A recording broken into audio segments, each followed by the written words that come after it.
there's an ICO, right? There's people in the precinct that assist an ICO. They're looking at every slip.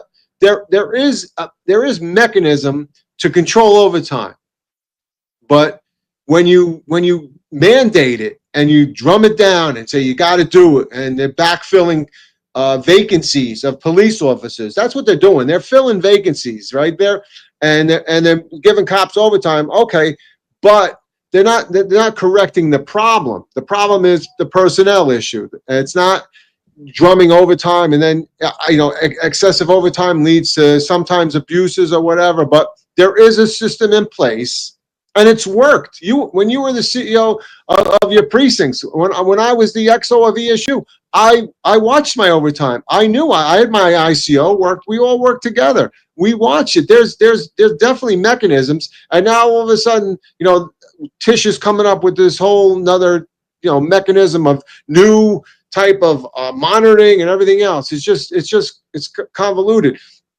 Also, when a slip is submitted, you can pull people's city time information and get live information about how much overtime they have.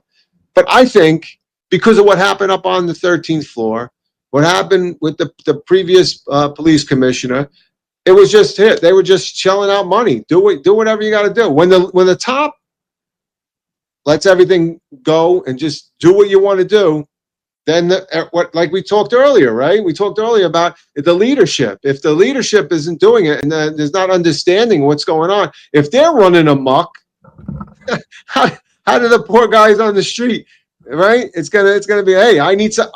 When you were CEO and you needed somebody for overtime, and there was only everybody was gone, but the one guy had extra hours. You're like, yo, you got to stay. That's it. I'm sorry. You're going to be there. I'm going to go over the cap. Inspector, I'm going to go over the cap. Listen, right now, I don't give a, because I need a body and you're going to stay, right? So they're forced their hands.